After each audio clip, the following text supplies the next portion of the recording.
Trust the God Who Sees Ahead of You by Leah Martin, read by Ellie Johnson.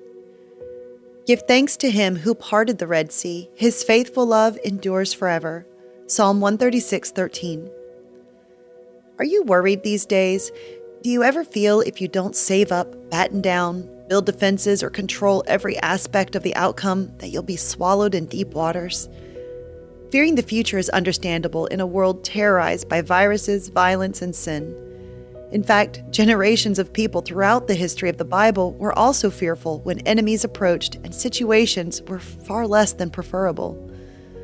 The shocking accounts of danger and destruction in God's Word can cloud our vision of His deliverance. From the genesis of humanity, we've struggled against troubles, but we're given the choice to seek and believe the one who knows the way through. Walking through a painful passage in my life, I chose to seek answers in a nearby park that's now one of my favorite places to find God. And since He met with me on this particular day, I've developed the hopeful habit of asking God to reveal Himself on these solo walks. I can never predict if or how He will, but I'm sure I can trust He's with me. I want you to know, too, that as certain as the sun rises, God is communicating with you in ways He knows you prefer, in signals, sounds, or even scents made just for you. And because He is a God who parts the Red Sea, calms a raging storm, rises in a pillar of cloud toward freedom, and will show us the entire circumference of the rainbow one day, I trust He will use nature to speak with me. On this particular walk, I was asking Him what He would have me know about my current situation. What would you say to me, God, to keep my faith? Where are you in this? Will I survive? To anyone who's been messaged by a bluebird or led by a butterfly or drenched by a rain and drought, I get you. God made some of us to hear from the throat of a honeysuckle or sense Him in the earth of a deep woods hike.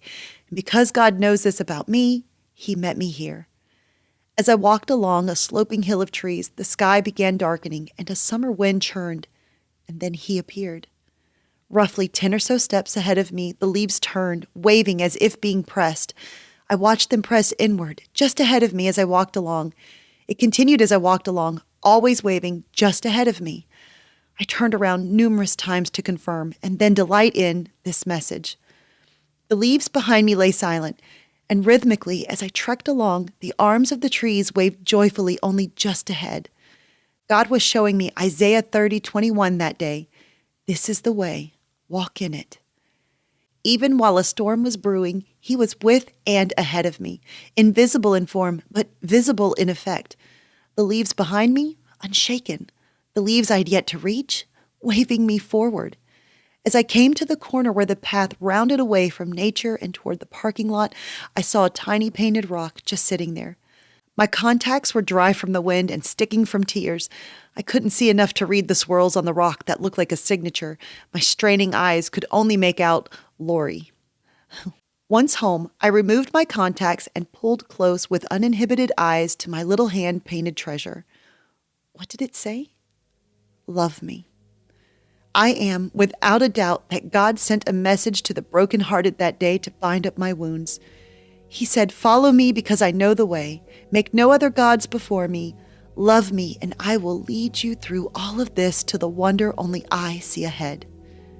Will you try this? Will you make some time to meet with God in nature or wherever you feel His presence most? No matter how small the effect of His presence, you have the opportunity to be changed forever. The Lord Himself goes before you and will be with you. He will never leave you nor forsake you. Do not be afraid. Do not be discouraged. Deuteronomy 31:8.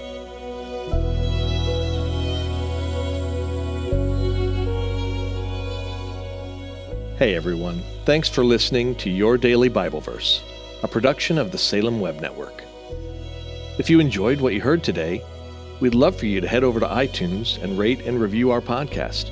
It really does help people find us. This episode was produced by our managing editor, Kelly Givens, and recorded and edited by Stephen Sanders.